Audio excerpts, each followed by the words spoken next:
Welcome back to Eye on South Asia, and going on to the next story, Sujeet. This is about the Hillary Clinton, the Secretary of State for US, who was on a short trip to India, actually on a very unique timing when the Mumbai got attacked. And she made statements, some of them were very good and some of them seemed again to be a little soft. It's been constant the way US deals with India. And she made a statement that she wants to see the attackers of 2008 in Mumbai to be prosecuted, to be tried, and Washington will not tolerate any countries giving safe havens and free pass to terrorists, because terrorism is a global thing. But in this case, she was referring to the just recently concluded attack by, we don't know who did it, but the fingers are constantly pointing at Pakistan. And she's also come out kind of soft on the other hand, and when she says that, look, we can only do so much. Ultimately, two countries have to come together, and she's happy about the fact that the dialogue is starting. The Indian and American top delegation is meeting. I think this is after almost 2008, and we have had a long and frosty relationship from 2008. 3 years we haven't had a dialogue. So she thinks it's a good beginning or assumption when the India and Pakistan can come together and discuss the issues which are bothering them. But on the other hand, Mrs. Clinton, she met with the Foreign Minister S.M. Krishna. I think they have been meeting quite frequently, and they took on different subjects. The security, counterterrorism were obviously on top of the agenda, and then they talked about the education, they talked about science, they talked about trade. I think the real agenda between US and India seems to be continuously on the business front, even though at times they touch the sympathy and the Indo-Pakistan angles to it. I hope they are serious about it. On the other hand, Mr. Krishna, who has come out very strongly, look, what I like about India is they come out very firmly about their opinion. S.M. Krishna has been against the idea of US pulling out of Afghanistan, or even any other countries who have provided troops to the Afghanistan, because they feel even though you took out Osama bin Laden, that is not the end of terrorism. We need to be staying there. I mean, the US should stay there, don't pull out from there. They are very, very clear that Mr. Krishna says we have impressed on the United States and other countries who have a major presence in Afghanistan that is necessary for them to continue in Afghanistan. So crystal clear. And then, of course, the two sides talked on the business front. The bigger issue, which has run into kind of a little bit of an issue, the Civil Nuclear Energy Pact. Absolutely. There is again, the two countries worked very hard. Ambassador Ronan Sen worked hard. The community worked very hard to bring that pact together. But it has run into a little bit of an issue after the concerns from India that if there is a breakout, if there is a failure, then who is really liable for the nuclear, the breakout and the effects of it. And the US companies who have serious interest in India, which probably runs into billions of dollars, and they are very happy to get that, but they are not open to take the liability on them. Now, I don't think that's fair. If you provide a technology, if you want to have business from India, if you want to make money from India, and anything goes wrong, you just heard what happened in Japan.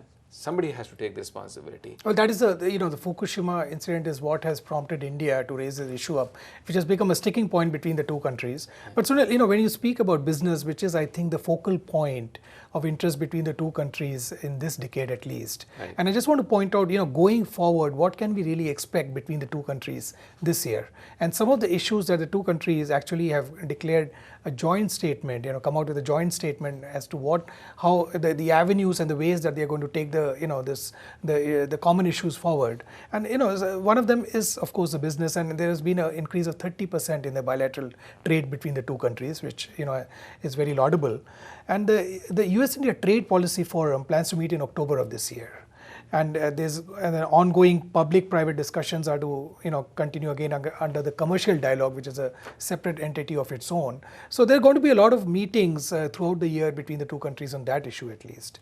And also the governments intend to participate in the first consular dialogue on July 25th in Washington, D.C., where there's going to be a talk of visa issues, how to resolve some of the, the constantly we hear about some Indians are denied visas, while for others it's pretty easy to get into the country. So and also the India has been scrutinizing visas.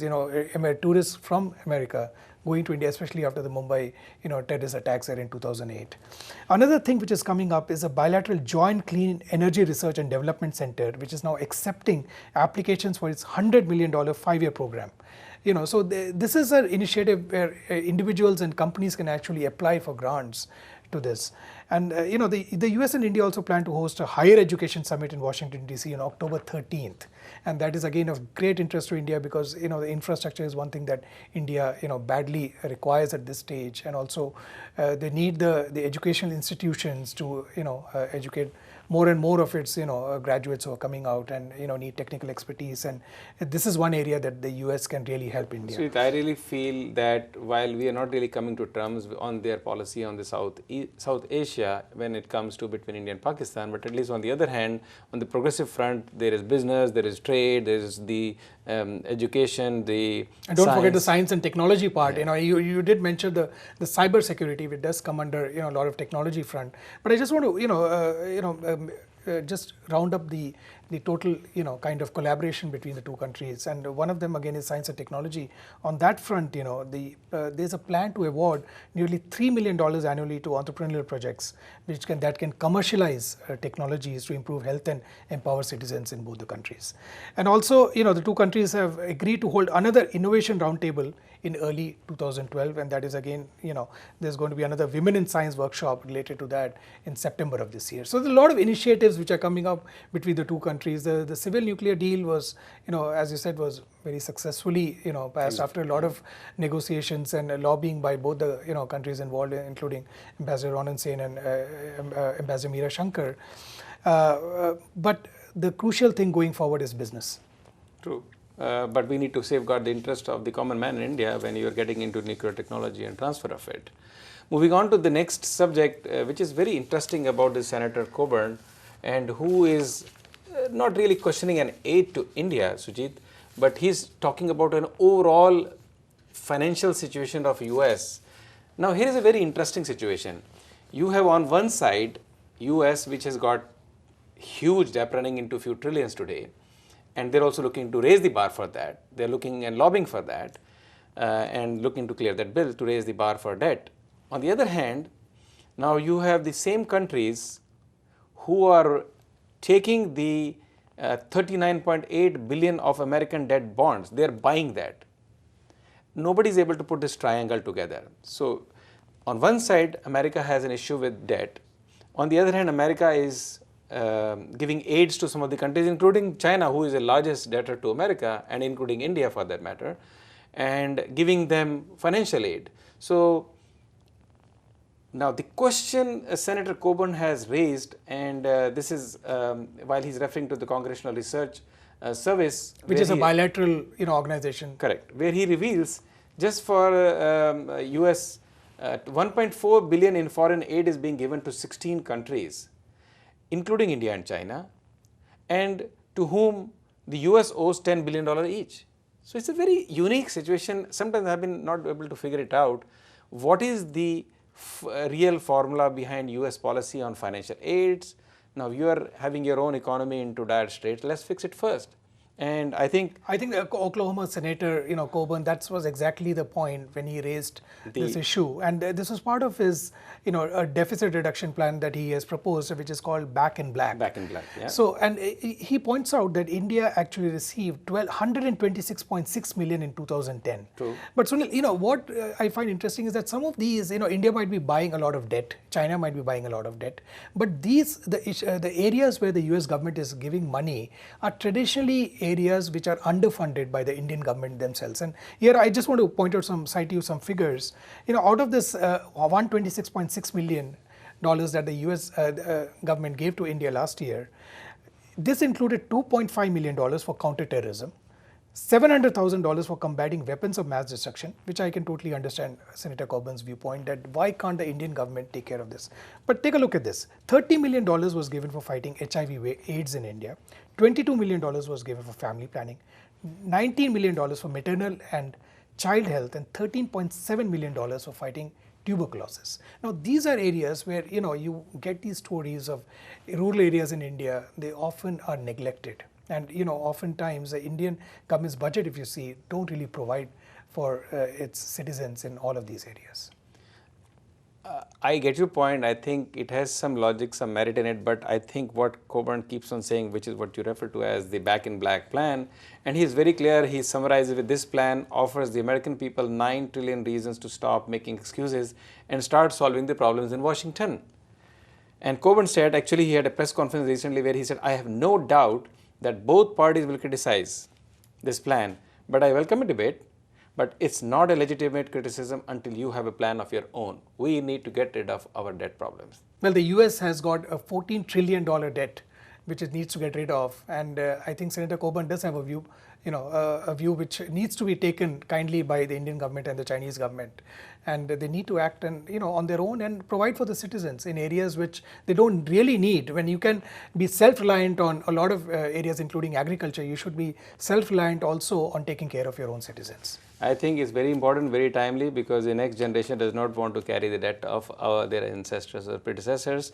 And coming to the next story, which is very interesting for the next generation as we touch on, 2 Indian girls. The 2 Indian girls are the top notches as the first, I think is the first Google Science Fair. And it's unbelievable, these 2 girls, one of them who is actually from Texas, Fort Worth, she is hardly 17, 18 years old. And she won the #1 prize, and she has a unique groundbreaking discovery which could have, as the Google declared it, wider implications for cancer research. This is a 17-year-old girl who has come out with a science project and which helps in the progress to fight cancer. And the story behind it is this girl, her grandfather actually, he passed away out of suffering from cancer. 2 years ago. Yes. And that's when she decided that I need to go, this is what I want to do in my life. It is so interesting that this girl picks up this subject and she picks up an advisor who is the local in the University of Northern Texas, Alaknanda Basu. He's a professor of molecular biology and immunology there. He guided this girl to file for this fair, and she has won the #1 prize, and it's quite a handsome winning for her. She gets from this winning. She gets $50,000 from India. For me, the interesting thing is that at this first science fair that Google held at its headquarters in Mountain View, California, True. there were 91 countries that took place. There were 7,500 entries, and there were 3 categories. One was a 13 to 14-year-old category, then the 15 to 16, and then there was the 17 to 18. And all the 3 categories were won by girls. And I'm not really surprised that 2 of the the girls who won are of Indian origin, and because Indians have excelled, be it the spelling bee, be it the geography bee, or be it the math and science competitions. And you said Shri Bose, who won, she is from Fort Worth, Texas. Right. She won for ovarian cancer. But I want to point out that the girl who won in the 15 to 16 year category, Naomi Shah, she won for her work on indoor environment, on how to control the indoor environment, which can have a lot of ramifications and implications in the coming years, especially with green technology, which would be big in the news in not only this decade but in the coming decades. And I've found out that this girl, when she was a little kid, I think she was in a 2nd grade, and she found out there was a science fair going on locally, and she entered into it. And she wanted to, encourage the dieting, and she came back with a spinach which was dying, and it was colored with, of course, the edible blue color. Everybody laughed at that time, but she had a thought process behind it. I think this is so brilliant of her, and of course, with the winnings that she has got with the $50,000 in the scholarship, she's getting a trip to Galapagos Island. She's getting an internship opportunity at the prestigious Geneva-based CERN Institute. And the 2nd girl who has won, Naomi Shah, as you mentioned, and the 3rd girl who is also, of course, not an Indian. So that's why Google has rightly named it as a girl power at the fair. Absolutely. And Naomi Shah, we talked about Shri Bose, how she really got into cancer research after grandfather died 2 years ago.